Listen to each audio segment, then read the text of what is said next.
And Jonathan and Martin, we'll just wait for you two, and we'll go ahead and get started. Can I talk to you after class for? Okay, sure. Thank you. Okay. So we had 3 discussion questions on the table. One is no worries, Martin. Go ahead, do what you have to do, man. I'll see your message.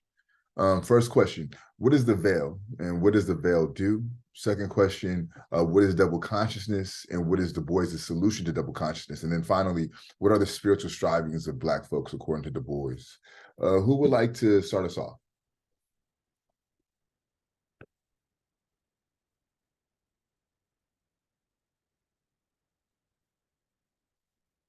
What is the veil, and what does the veil do?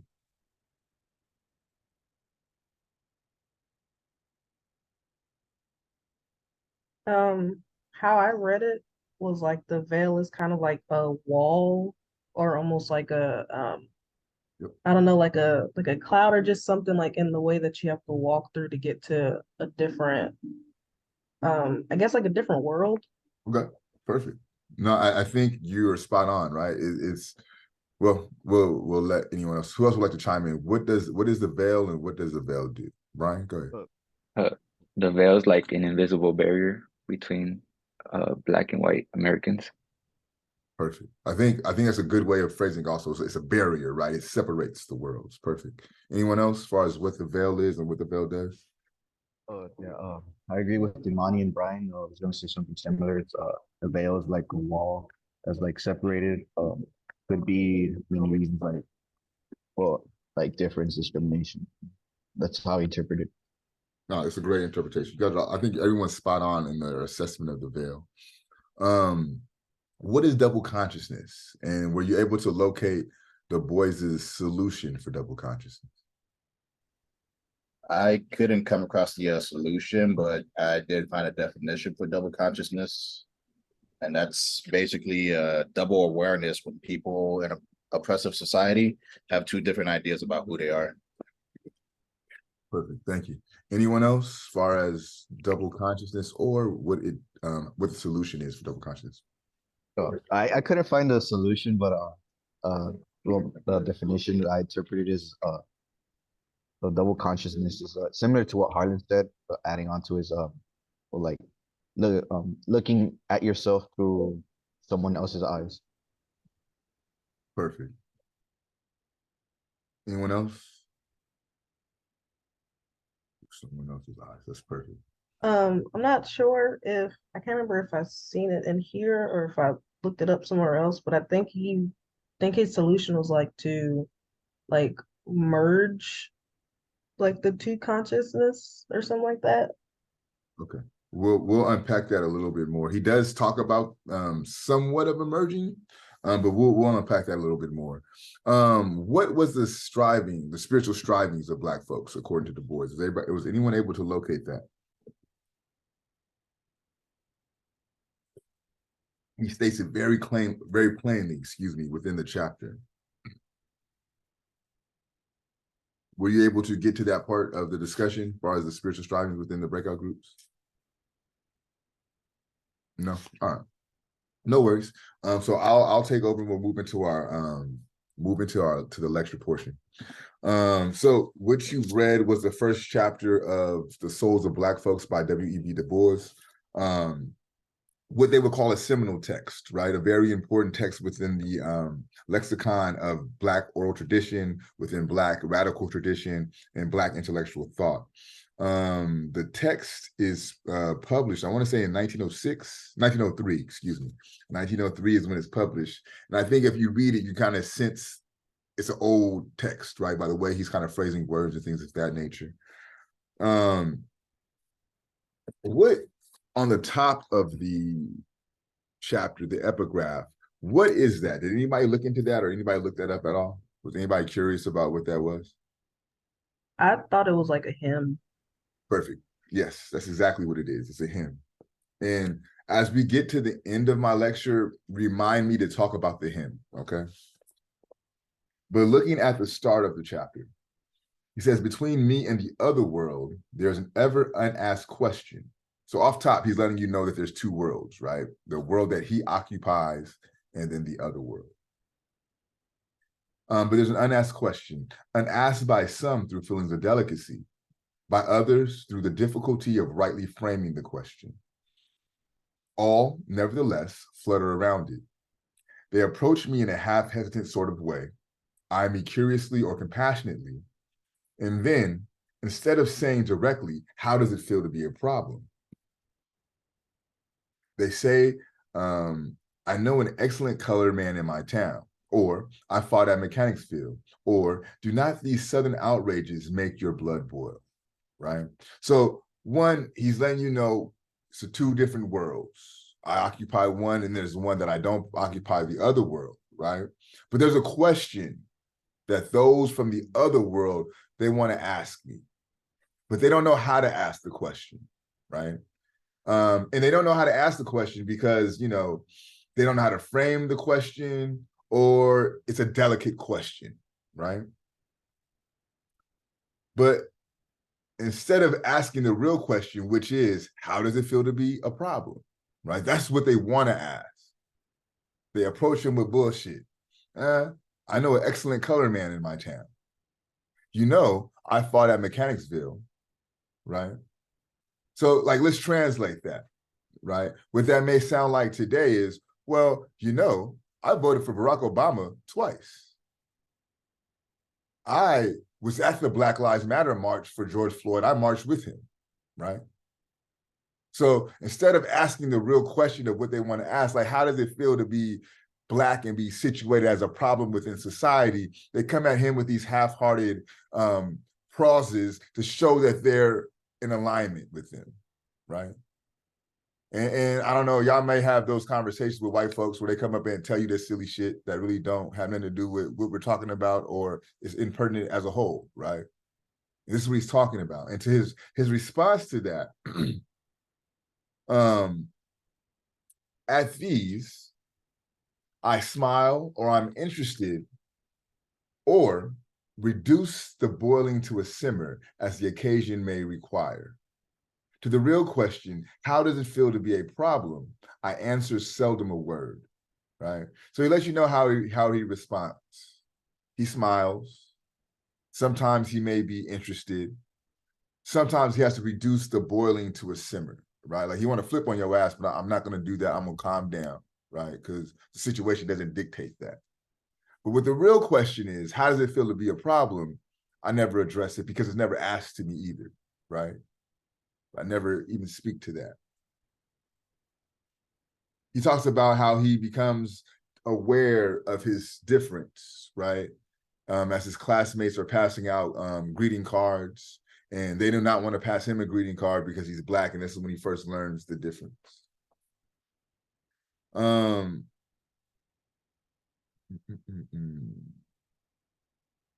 Okay. I think he provides a little insight here. The veil appears on page 8. It's kind of long, so bear with me as I read through it. Then it dawned on me with a certain suddenness that I was different from the others, or like mayhap in heart, in life, and longing, but shut out from their world by a vast veil.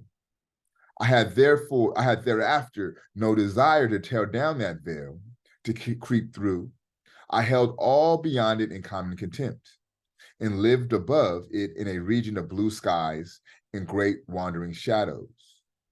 That sky was bluest when I could beat my mates at examination time, or beat them at a foot race, or even beat their stringing heads. Alas, with the years, all this fine contempt began to fade, for the worlds I longed for and all their dazzling opportunities were theirs and not mine. But they should not keep these prizes, I said. Some, all, I would wrest from them. Just how I would do it, I could never decide. By reading, law, by healing the sick, by telling the wonderful tales that swim in my head, some way. With other Black boys, the strife was not so fiercely sunny.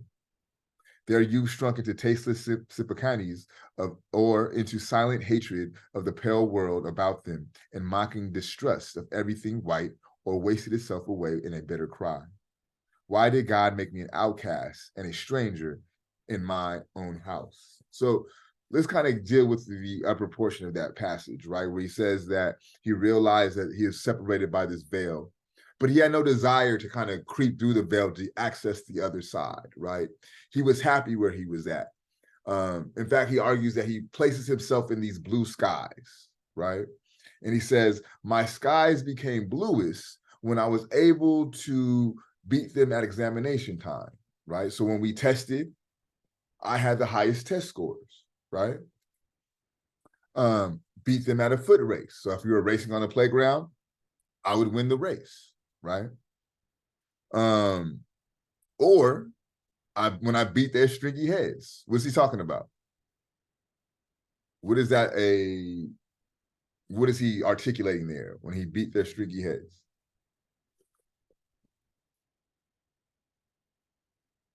What does that mean?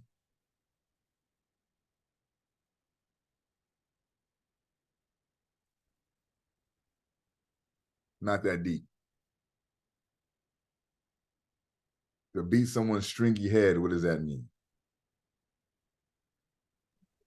Was he just fighting them? Yeah, he's fighting them. He's whooping their ass. My skies were bluest, right? When I could beat them at a test, beat them in a foot race, or whoop their ass, right? So let's think about this. We know that the veil separates, right? It demarcates these two worlds, right? It creates a bifurcation between these two worlds. But he never has a desire to come on that other side, to go on the other side of the fence, right? He was okay where he was at. But there's few times where the two worlds merge, right? And if you know about DuBois, he had a pretty well-to-do upbringing, right? He was able to go to school around with white folks. And this is how he's able to be the first man to graduate from Harvard, the first Black man to graduate from Harvard, right? So he has contact with the white world. It's not like he grows up in the South where it's segregated and he has no contact with the white world, right? So he's saying in the moments where these two worlds collide, right? Whether it be we're testing, my sky is blue when I can show my intellectual intelligence or my intellectual superiority over this other world, right? My skies were bluest when we're able to race and I can show my athletic prowess over this other world, right? Or if they really want to get down, we can throw these hands and I can show you also my physical prowess, right? This is when my sky was bluest. This is when things were the best for me as a youth, right? But then he realizes as he got older, there's things on that other world that he wants access to. And this veil is preventing him from having access to those other things, right? And this is where the problem begins, right? So it's a shift from the question of how does it feel for you to be the problem, right? To his understanding of the problem that the veil causes by not allowing him access to certain things, okay? We're going into page 9 as he's talking about this double consciousness. It is a particular sensation, this double consciousness, the sense of always looking at oneself through the eyes of others, of measuring one's soul by the tape of a world that looks on in amused contempt and pity. One ever feels this two-ness, an American, a Negro, two souls, two thoughts, two unreconciled strivings, two warring ideals in one dark body, whose dogged strength alone keeps it from being torn asunder, right? One more time. It is a particular sensation, this double consciousness, this sense of always looking at oneself through the eyes of the other, of measuring one's soul by the tape of a world that looks on in amused contempt and pity. One ever feels this two-ness, an American, a Negro, two souls, two thoughts, two unreconciled strivings, two warring ideals in one dark body, whose dogged strength alone keeps it from being torn asunder, right? So he says this double consciousness is the phenomenon of looking at yourself through the eyes of someone else, right?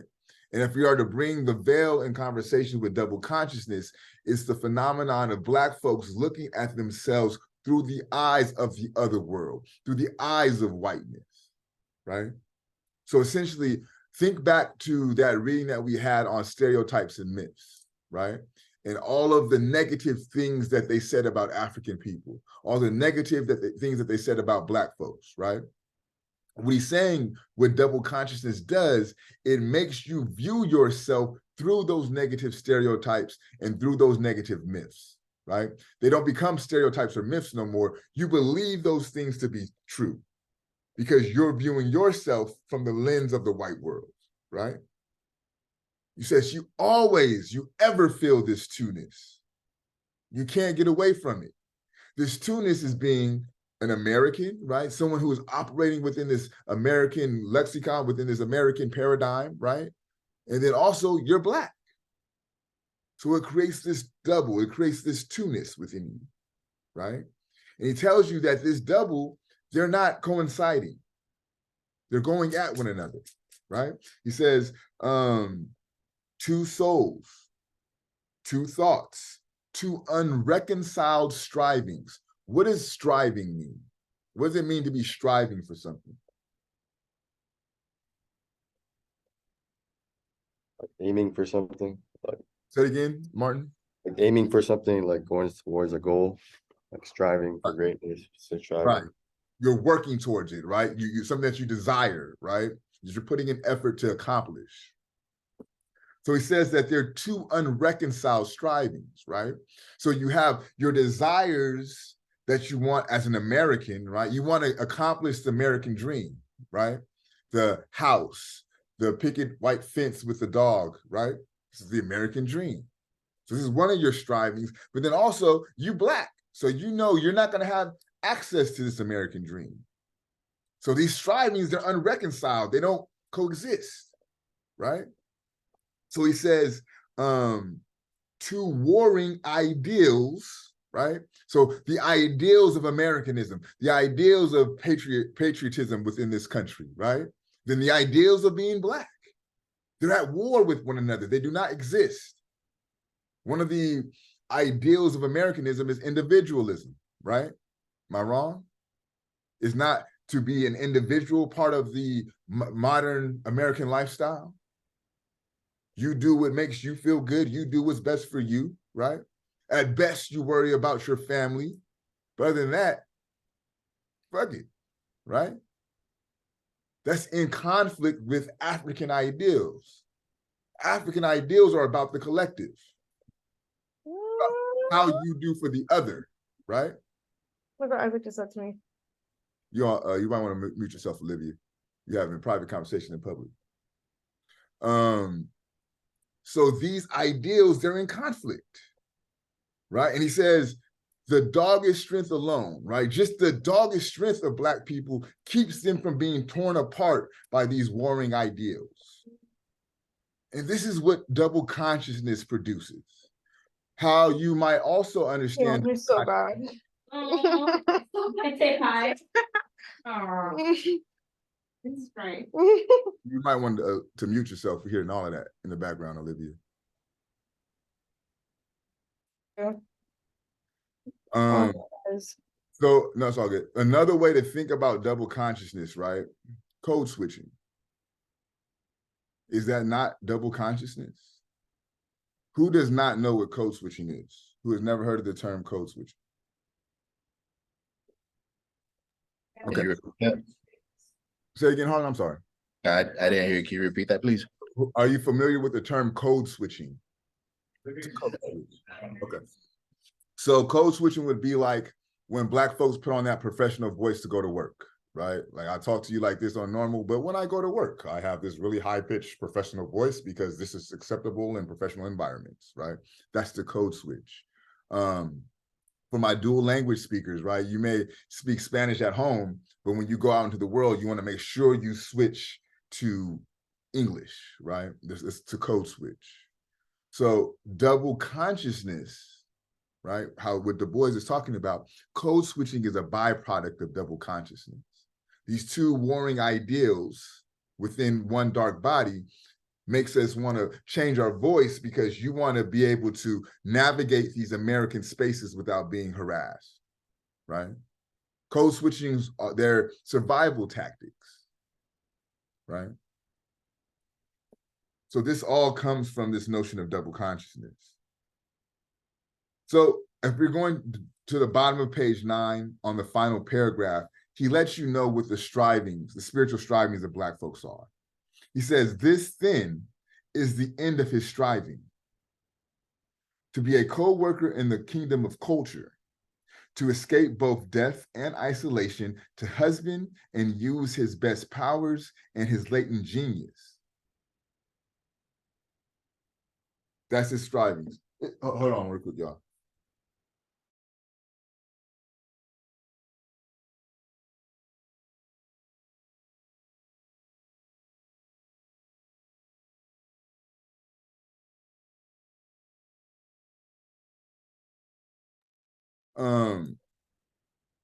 Sorry about that. So the strivings, right? And we know to strive for something is to try to accomplish it. So I'm gonna ask you, I'll read one more time, so in case y'all lost it. This then is the end of his strivings, to be a co-worker in the kingdom of culture, to escape both death and isolation, to husband and use his best powers and his latent genius. So what does it mean to be a co-worker? What does it mean to be a co-worker with someone? To work with someone. Right. So let me ask you, with your co-workers, are they your superior? I think they're equal to you. Perfect. Thank you, Martin. That's exactly what it means, right? You're equal. So what's he saying? This is what DuBois is saying. What the spiritual strivings of Black folks are is to be a co-worker, a cultural co-worker, so that my culture is recognized at the same level as your culture. We're equal, right? I can use my genius just as you're able to use your genius, and it's recognized. We're equal, right? So think about bringing that into conversation with this notion of double consciousness, right?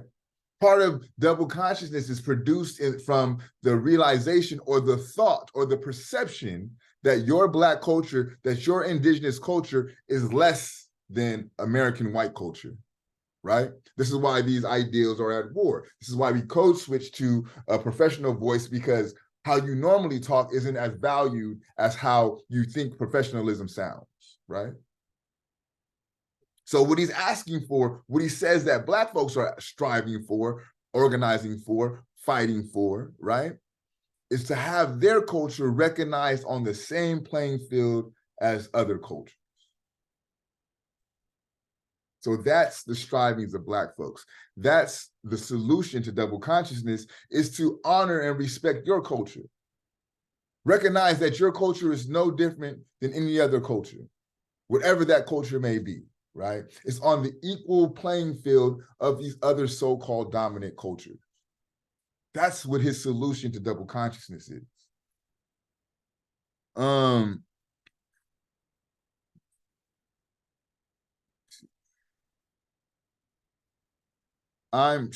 going to page 12, right? And I kind of spoken to this shift already, but he really drastically shifts who the problem is on page 12. I would say that there's a rhetorical move that takes place. Let me see.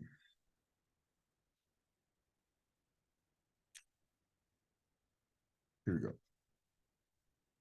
I'm starting with the sentence that begins with he. He began to have a dim feeling that to attain his place in the world, he must be himself and not another. Okay, again, solution to double consciousness, right? He began to have a dim feeling that to attain his place in the world, he must be himself and not another.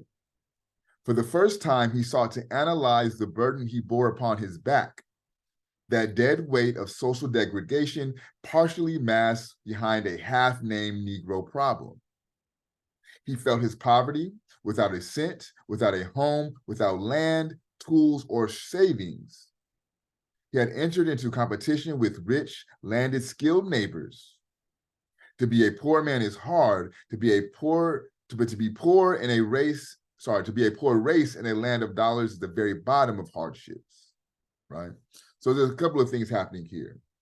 There's the realization that, yo, I got to be myself, right? Like if I'm going to be respected within this system, I can't be like trying to be somebody else. They're never going to respect that. So I got to be myself, right? So that's the first realization. Boom. And then is this notion that, wait a minute, if I'm going to be myself and I'm comfortable with myself, this is allowing me to assess the situation differently, right? My social surroundings and my social circumstances are different.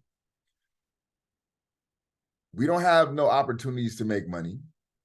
We weren't able to own land, right? Because there's actual law that says for you to own land, you had to be a white man, right? So even if you're a white woman, you could not own land.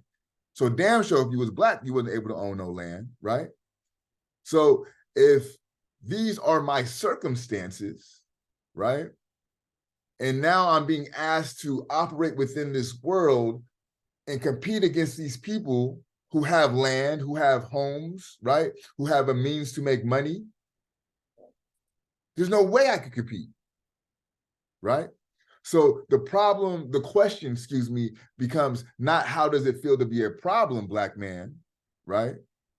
But it's the realization that because of my circumstances as a black man, the problem is the society that has limited my ability to provide for myself.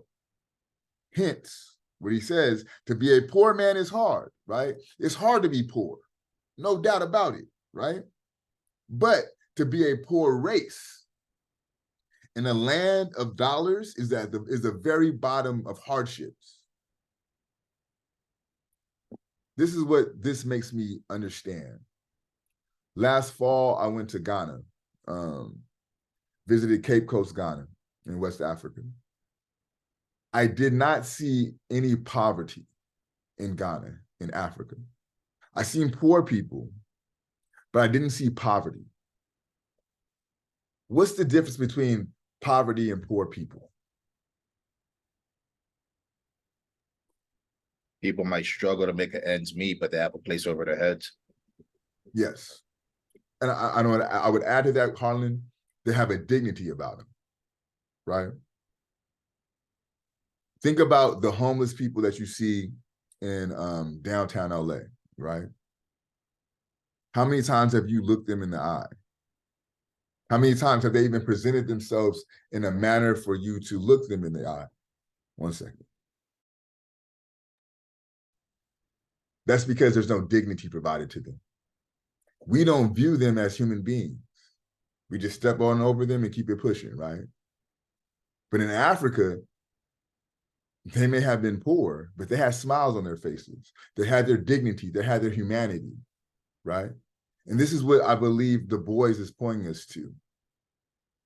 It's one thing to be a poor person, right? But then to be poor in a world that's dependent on capital, that's dependent on those who could accumulate wealth, right? That's the very bottom of hardship. How do you think it feels to have nothing to eat, but see down the street where restaurants are throwing food away? Doesn't that compound your hunger? How does it feel to have nothing and you see people with vast opulence? That compounds your lack. This is why he says it's at the very bottom of hardships, right? And this is why he realized that, nah, the problem is not me. The problem is how this society has sought to reduce me to nothing. And this is the shift that kind of takes place within the reading. He continues on page 13, the second full paragraph. A people thus handicapped ought not to be asked to race with the world, but rather allowed to give all its time and thought to its own social problems, right? So if I've come from a people who have not been able to own land, who have not been able to provide for themselves, right? How are you going to expect me now that I'm free just to be able to compete? That's unpractical, that's unrealistic, especially when you have a 400-year head start of having property, of having wealth, right? Of having access to goods and services. having access to education, how do you expect for me to keep up? Right? This is what he's pointing us to. This is the problem.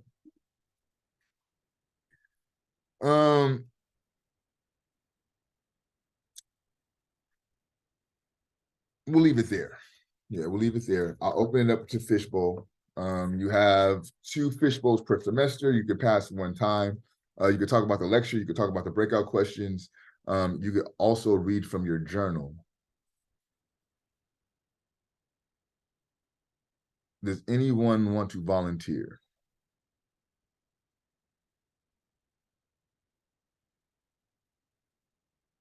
All right, if not, I'll just call at random. No volunteers? Yesenia, are you prepared to fishbowl today? Well, kind of curious of how you said about how in Ghana when you went there wasn't any like people like homeless people So do me a compared to favor. Do me a favor, Yesenia. Put that on pause. Your fishbowl will be your question. That's perfectly fine. Let me just get some other people to fishbowl. Okay, give me 1 second. Who else? Harlan. Okay, we got you, Harlan. Perfect. One more. Anyone else want to volunteer before I call that random? Brian, are you prepared to fishbowl today? Yeah. Okay. Cool. So we'll go with Brian, Harlan, and Yesenia. Yesenia, because you have a question, I'm gonna save you last. Okay, so that way I can just go in and address your question. So Brian or Harlan, who would like to start us off? I could go I first. could go. Oh, In regards to the code switching that you mentioned earlier, I just thought it was interesting because it's something that a lot of us do subconsciously. It's not intentional. And I guess depending on the circumstances, it just depends on where you're at, how you act, and who you're around. But it's just a normal thing. Like it's not abnormal. Yeah. Well, we've made it normal. Our circumstances have made it normal, right? Yeah. I would argue it's highly abnormal. The fact that you have to kind of contort yourself to be someone else to be accepted, because the dominant society doesn't have to do that, right? So that within itself makes it abnormal. But because of our conditions, we have now perceived it to be a normal occurrence, and we don't think twice about it. So I get what you're saying, right? But I also don't want us to continue to accept this as something that is normal, right? Because it's not. Yeah. Thank you. Brian? So DuBois talked about how he argued that African Americans must navigate this and strive for a deeper understanding of their own identity and the broader social issues affecting them. And I feel like this relates to the present times, as a lot of people who are looked at as different have to stand up for themselves and be themselves, because if not, then they'll just fall and fail in life, I guess. Is that from your journal, Brian? Yeah. That's a perfect contemporary analysis, right? Like I just wanted to use that as an example for others who may be kind of questioning or struggling around the contemporary analysis. What Brian did right there is exactly what I'm looking for, right? He took this concept that comes to us in 1903 and he makes it make sense for our now, right? And this is something that we're still dealing with to this day. The need for people of culture to have a deeper understanding of their reality. So that's perfect. And Yesenia, I know you had a question. Go ahead. Well, I'm just curious, what is Ghana doing right compared to us? We're people who, even though they don't have everything they have, they're still smiling. Yeah. That's a very profound question. For me, I think one of the things that Ghana has right, or Africa has right, opposed to the West, it's not as materialistic as we are out here. It's not so driven by material. Granted, right, that desire to have material possessions is there. Like I'm not negating that, but like the over-determined materialism, right, the pervasive commercialization that we have, everything being commodified, right, it's really not like that out there. It allows for a more quality of life that we really don't experience here, you know. One of the things that I experienced when I was out there, we were at like we're in the village portion of Ghana. and we were at like this festival, it's like a naming ceremony, and it's very, you know, rural, you know, dirt roads, all that. And one of the people out there was like, yo, let me show you your home, my home, right? I'm like, all right, I bet, let me go check out your house. The way she said it and the pride that she had in her home was as if she had like a 10-story, 80-bedroom mansion, right? But when I get to the home, it's not even as big as the room that I'm in, right? It's like, in Jamaica, they call them like shanties, right? It's like what you would consider to be a shack. But what I'm telling you, it was meticulously organized and clean, right? And there was a pride that she had in her home that most people, even with mansions, don't have in their home, you know? And so to me, I think there's something there that speaks to her still having her humanity, you know? When you're in poverty here, the humanity is stripped from you, right? Like even to receive social services, you have to jump through all types of hoops. Like there's no reason, really, really and truly, there's no reason why anyone should not have a house in this country. Like there's the amount of houses that are being built, the amount of like hotel rooms that are empty, the amount of apartments that are empty. There's no real reason for houselessness or housing insecurities other than a capitalist system that is dependent upon money, right? So when you have a system that everything is dependent on finance and you don't have that, then you have effectively been removed from that system. And that's why they're not able to maintain their humanity. And that's why it's a state of poverty, not just people who are poor, right? And that's the difference that I found in traveling there. Does that answer your question? Yeah, it does. We could open it up. We have a few more minutes left. Any other thoughts, comments, questions, concerns? I do have an assignment for you all, but let's open it up before I jump into the assignment.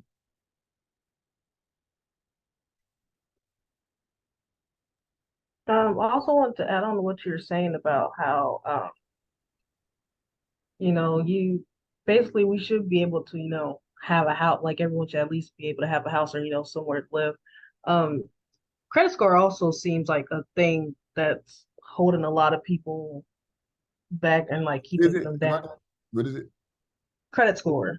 Credit score, yes. Yeah, because you can be able to like afford, a certain amount for rent, but if they see your credit score, they're still not going to want to rent to you, even if you could afford it. So, And I think to your point, right? Like, not only is it having poor credit, no credit. yeah. You have to be in some type of social situation to be able to establish credit, right? And so to take what you're saying in conversation with Yesenia, like if you're houseless, right? If you're having housing insecurity, you damn sure ain't worried about your credit score. Mm. But that's going to impact your ability to what? Find a home, right? It's like all of these things intertwine. I've heard that I think it's in China, I could be wrong, but they have what are called like social ranking scores to where your social media presence is tied to like your FICO score, right? And if you don't perform like these social norms, then you could lose your social status score, so to speak, right? And this is going to limit and impact your ability to do things like get cars and get housing and things of that nature. And I've heard that Elon Musk is trying to turn Twitter or X into that same type of service. I forget what the platform is in the country that they use to kind of determine these social regulations, but they're saying that this is what they want to turn Twitter into. And it's one of those things that sounds good and well-meaning, but to Imani's point, it's going to have vast social implications for certain people, right? And then you think about cancel culture, how pervasive that is. What would cancel culture be with some real-time effect? Like, because you post something that people don't like, you no longer have the access to get a car or house, right? So like now these things are becoming more insidious and more pervasive with the advent of things like social media, right? Other thoughts, other comments, other concerns?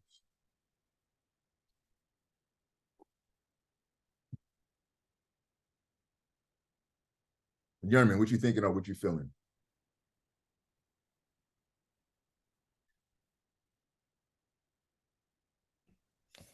I feel like about like how was it Yesenia or I don't know how she talked about like what like Africans have that we don't have, that's like making them like just be like more happy and satisfied with their life. I think that was like really cool because that like made me realize like how even like the United States is like the leading country in the world. Um, like just because like just that is not going to like make people happy. It's more about like your beliefs and all that. Yeah, and you know, this notion of it being the leading country in the world, leading in cancer, leading in premature death, leading in stress, leading of obesity, leading in poor education. That like though if you're talking realistically about it, those are the things that this country is leading in, right? Mass shootings, incarceration, right? Very rarely is it leading in things that are beneficial or progressive. Ruben, you've been quiet today. What's on your mind or on your heart? Yeah, it's just kind of crazy to see the similarities between some of the things he was describing in his book to how we kind of live throughout today. It's kind of the same deal. Those same questions you ask, well, he asked himself, you kind of ask yourself when you're growing up, especially if you grow up around other races and stuff, especially in school or playing sports. You can kind of see the difference in the two worlds. And you're also told that, especially my parents taught me the difference between, like, for instance, how cops will treat me or how cops will treat a Caucasian. And that's something you got to experience. It's hard to really explain that to other races and really make them feel what you feel. They kind of got to be in the car for that. But it's crazy to see that not much has changed, although a lot has changed. We're still kind of in the same predicament. And I think you did want to go over that the hymn or the poem at the beginning. Oh, man, thank you. So what the poem is for, it's a Negro spiritual, right? It's a Negro spiritual. And what he says is he wants our culture to be recognized as a co-worker with all other cultures, right? And towards the end of the passage, he argues that the Negro spiritual is the highest form of Black culture. This is why he starts off the chapter with the hymn, right? And if you think about Black music today, it's the highest exported commodity out of America is Black music. The highest exported commodity out of America is Black music. Hip hop, R&B, right? It's a global phenomenon. So what he's saying is, let my culture be recognized as an equal. But what's happening is, while it's exported, it's also exploited, right? Because majority of record company owners are what? Not Black, right? You've heard so many artists talk about the predatory nature of these label deals, right? And they don't have ownership of things like their masters, right? So while our culture from a standpoint of music is being recognized, we're not benefiting from it, right? And DuBois is letting us know that one of the highest expressions of Black culture is Black music. And that still rings true today, right? And I think what's happened, to Ruben's point of the more things change, the more they stay the same, right? The powers that be recognize the power of Black music, and they recognize how it can be commodified, right? And they found a way that they can fatten their pockets off of Black music and make sure that the producers of Black music still remain monetarily minoritized, right? Or marginalized, right? So this is why he starts off with this Negro spiritual. He asks the question, will America be poorer if she replaced her brutal, dyspeptic blundering with lighthearted but determined Negro humility? Or her coarse and cruel wit with loving, jovial good humor? Or her vulgar music with the soul of the sorrow songs, right? So how much would America give up by allowing Black folks to be themselves, right? But this is your assignment for this weekend and this week. We talked a great deal about code switching. We talked a great deal about double consciousness. DuBois offers his solution to double consciousness, which is to honor your own culture. So this is what I'm going to ask of you. In spaces where you normally code switch, don't. But this is the asterisk that I put on it, right? Don't get fired from your job and don't get your ass whipped, right? Those are my parameters, right? But try to push this border as much as you can. In spaces where you would normally code switch, don't. Whether that be at home, whether that be in the store, wherever that's at, right? So one thing you have to do is identify where you code switch and how you code switch. And then once you have that identified, you can say to yourself, I bet I'm going to try not to. Or I'm going to play with that line as much as I can, right? I'm going to be myself as much as it's safe and as much as it's secure for my job. Once you do that, there's two things I want you to look for. One, see how people respond to you, okay? Two, see how you feel. What's the interpersonal experience that you have by being your authentic self all the time? And then how are people responding to your authentic self? And then when we come back together on Monday, we'll talk about these experiences. What I find, right? People around you find themselves being more comfortable because they see you being yourself. How I am with y'all is how I am when I'm a student in my classroom, when I'm a student in my PhD program, when I'm with the homies, when I'm with my parents, it's the same. For example, with my PhD program, I find that by midway through the semester, the professor's a little bit more comfortable. They cussing, they're using slang, right? So I notice the impact that they have by witnessing me be myself. It allows them to be. June 16, 1999. Sorry. So I do ask of you not to code switch. Don't get fired. Don't get assaulted, right? But see how others respond to you and see how you respond. And we'll talk about that on Monday.